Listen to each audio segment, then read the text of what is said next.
ನೀವು ನಮ್ಮ well wishers ಆದ್ರೆ ಟೈಮ್ ಹೇಳಿ ಇಲ್ವಲ್ಲ ನಿಮ್ಗೆ ಏನು ಮಾಡೋದು ನಾನು ಸರ್ ನಿನ್ನೆ ನೀವು ಕೂಡ ಸರ್ ರಾಜ್ಯ ಬಗ್ಗೆ ಅಸಮಾಧಾನಗೊಂಡಿದ್ರಿ, ರಾಜೀನಾಮೆ ನೀಡ್ತಕ್ಕಂಥ ನಿರ್ಧಾರನೂ ಕೂಡ ಮಾಡಿದ್ರಂತೆ. ಅಂತಿಮವಾಗಿ ರಾಹುಲ್ ಸಂಜೆ ಮೇಲೆ ಐ ಆಮ್ ವೆರಿ ಹ್ಯಾಪಿ ಏನ್ರಿ ಸಂಜೆ ಮೇಲೆ ಐ ಆಮ್ ವೆರಿ ಹ್ಯಾಪಿ ಏನ್ರಿ ಏನ್ ಭರವಸೆ ಸಿಕ್ತು ಸರ್?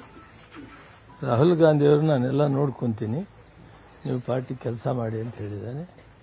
ಅವ್ರಿಗೆ ಬಿಟ್ಟಿದ್ದೀವಿ. ನಾನೀಗಾಗಲೇ ನಿನ್ನೆ ಕೂಡ ಅವ್ರ ಜೊತೆ ಡಿಸ್ಕಸ್ ಮಾಡೋಲ್ಲ, ನಾನೆಲ್ಲ ವಿಷಯಗಳನ್ನು ವಿವರವಾಗಿ ಅವ್ರಿಗೆ ಎಕ್ಸ್ಪ್ಲೈನ್ ಮಾಡಿದ್ದೀನಿ, ಮತ್ತೆ ರಿಪೀಟ್ ಮಾಡಲ್ಲ. ಬಟ್ ಅವರು ನಮ್ಮ ಸರ್ವೋಚ್ಚ ನಾಯಕರಿದ್ದಾರೆ, ಅವರಿಗೆಲ್ಲ ಗೊತ್ತಿದೆ ಯಾವ ಸೀನಿಯಾರಿಟಿಗೆ ಯಾವ ರೀತಿ ಕೊಡಬೇಕು, ಯಾವ ರೀತಿ ಗೌರವ ಕೊಡಬೇಕು, ಮತ್ತು ಯಾವ ರೀತಿ ಪಾರ್ಟಿನ ತರಬೇಕು ಅನ್ನೋದು ಅವ್ರಿಗೆಲ್ಲ ಗೊತ್ತಿದೆ. ಅವರಿಂದ ಅವ್ರಿಗೆ ಬಿಟ್ಟಿದ್ದೀನಿ. ನಾನು I will take care of you ಅಂತ ಹೇಳಿದ್ದಾರೆ, ಅಲ್ಲಿಗೆ ನಾನು ಬಿಟ್ಟಿದ್ದೀನಿ. ಮಿಕ್ಕಿದ್ದವರು ತೀರ್ಮಾನ ಸೀನಿಯರ್ಗಳನ್ನ ಗೌರವಯುತವಾಗಿ ನಡೆಸ್ಕೊಂತಾ ಇಲ್ಲ ಅಂತಾನೆ ಸರ್. ಇಷ್ಟಕ್ಕಿಂತ ಹೆಚ್ಚಿಗೆ ಇವತ್ತಿನೇನು ಹೇಳಲ್ಲ. ಸರ್ ಇನ್ನೊಂದು, ತಾವು ಡಿಸಿಎಂಗೆ ಕೂಡ ಆಕಾಂಕ್ಷಿ ಆಗಿದ್ರಿ, ಈಗ ಖಾತೆನೂ ಕೂಡ ಒಂದು ಪ್ರಬಲ ಖಾತೆ ಕೊಟ್ಟಿಲ್ಲ ಅನ್ನೋ ಒಂದು ಅಸಮಾಧಾನ ಅಂತ. ಅವೆಲ್ಲಕ್ಕೂ ನಿನ್ನೆ ಮನವಿ ಮಾಡಿದ್ದೀನಿ, AICC ಅಧ್ಯಕ್ಷರಿಗೆ ಮನವಿ ಮಾಡಿದ್ದೀನಿ, ನಮ್ಮ ರಾಹುಲ್ ಗಾಂಧಿಯವ್ರ ನಾಯಕರಿಗೂ ಮನವಿ ಮಾಡಿದ್ದೀನಿ. ಗೊತ್ತಾಗ ಅವ್ರೇನು ತೀರ್ಮಾನ ತಗೊಂಡು ನಾನು ಕಾಂಗ್ರೆಸ್ಸಿನ ಶಿಸ್ತಿನ ಸಿಪಾಯಿ ಇದ್ದೇನೆ. ನಾನು ಅಪೀಲ್ ಮಾಡೋದು ನನ್ನ ಕರ್ತವ್ಯ, ಮಾಡೋದು ಅವ್ರಿಗೆ ಬಿಟ್ಟಿದ್ರು. ಆದ್ರೆ ನಾನು ಕಾಂಗ್ರೆಸ್ನ ಮನುಷ್ಯ, ಕಾಂಗ್ರೆಸ್ ಕೆಲಸದಲ್ಲಿ ಖಾತೆ ಬದಲಾವಣೆ ಆಗ್ತಾ ಇದ್ರೆ ಸರ್ ಯಾವುದೇನಾಗದಿದ್ರು ಕಾಂಗ್ರೆಸ್ ಅಲ್ಲಿ ರಾಮಲಿಂಗಾರೆಡ್ಡಿ ಅವ್ರದ್ದು ಮನವೊಲಿಕೆ ಆಗಿದೆ. ನೀವು ನಮ್ಮ ವೆಲ್ ವಿಷರ್ಸ್ ಆದ್ರೆ ಟೈಮ್ ಹೇಳಿ ಇಲ್ವಲ್ಲ ನಿಮ್ಗೆ ಏನ್ ಮಾಡೋದು ನಾನು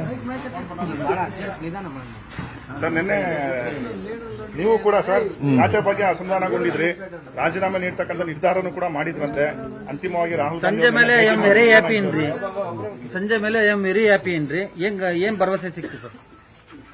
ರಾಹುಲ್ ಗಾಂಧಿಯವರು ನಾನೆಲ್ಲ ನೋಡ್ಕೊಂತೀನಿ, ನೀವು ಪಾರ್ಟಿ ಕೆಲಸ ಮಾಡಿ ಅಂತ ಹೇಳಿದ್ದಾನೆ. ಅವ್ರಿಗೆ ಬಿಟ್ಟಿದ್ದೀವಿ. ನಾನೀಗಾಗಲೇ ನಿನ್ನೆ ಕೂಡ ಅವ್ರ ಜೊತೆ ಡಿಸ್ಕಸ್ ಮಾಡೋಲ್ಲ, ನಾನೆಲ್ಲ ವಿಷಯಗಳನ್ನು ವಿವರವಾಗಿ ಅವ್ರಿಗೆ ಎಕ್ಸ್ಪ್ಲೈನ್ ಮಾಡಿದ್ದೀನಿ, ಮತ್ತೆ ರಿಪೀಟ್ ಮಾಡಲ್ಲ. ಬಟ್ ಅವರು ನಮ್ಮ ಸರ್ವೋಚ್ಚ ನಾಯಕರಿದ್ದಾರೆ, ಅವರಿಗೆಲ್ಲ ಗೊತ್ತಿದೆ ಯಾವ ಸೀನಿಯಾರಿಟಿಗೆ ಯಾವ ರೀತಿ ಕೊಡಬೇಕು, ಯಾವ ರೀತಿ ಗೌರವ ಕೊಡಬೇಕು, ಮತ್ತು ಯಾವ ರೀತಿ ಪಾರ್ಟಿನ ತರಬೇಕು ಅನ್ನೋದು ಅವ್ರಿಗೆಲ್ಲ ಗೊತ್ತಿದೆ. ಅವರಿಂದ ಅವ್ರಿಗೆ ಬಿಟ್ಟಿದ್ದೀನಿ. ನಾನು I will take care of you ಅಂತ ಹೇಳಿದ್ದಾರೆ, ಅಲ್ಲಿಗೆ ನಾನು ಬಿಟ್ಟಿದ್ದೀನಿ. ಮಿಕ್ಕಿದ್ದವರು ತೀರ್ಮಾನ ಸೀನಿಯರ್ಗಳನ್ನ ಗೌರವಯುತವಾಗಿ ನಡೆಸ್ಕೊಂತಾ ಇಲ್ಲ ಅಂತಾನೆ ಸರ್. ಇಷ್ಟಕ್ಕಿಂತ ಹೆಚ್ಚಿಗೆ ಇವತ್ತಿನೇನು ಹೇಳಲ್ಲ. ಸರ್ ಇನ್ನೊಂದು, ತಾವು ಡಿಸಿಎಂಗೆ ಕೂಡ ಆಕಾಂಕ್ಷಿ ಆಗಿದ್ರಿ, ಈಗ ಖಾತೆನೂ ಕೂಡ ಒಂದು ಪ್ರಬಲ ಖಾತೆ ಕೊಟ್ಟಿಲ್ಲ ಅನ್ನೋ ಒಂದು ಅಸಮಾಧಾನ ಅಂತ. ಅವೆಲ್ಲಕ್ಕೂ ನಿನ್ನೆ ಮನವಿ ಮಾಡಿದ್ದೀನಿ, AICC ಅಧ್ಯಕ್ಷರಿಗೆ ಮನವಿ ಮಾಡಿದ್ದೀನಿ, ನಮ್ಮ ರಾಹುಲ್ ಗಾಂಧಿಯವ್ರ ನಾಯಕರಿಗೂ ಮನವಿ ಮಾಡಿದ್ದೀನಿ. ಗೊತ್ತಾಗ ಅವ್ರೇನು ತೀರ್ಮಾನ ತಗೊಂಡು ನಾನು ಕಾಂಗ್ರೆಸ್ಸಿನ ಶಿಸ್ತಿನ ಸಿಪಾಯಿ ಇದ್ದೇನೆ.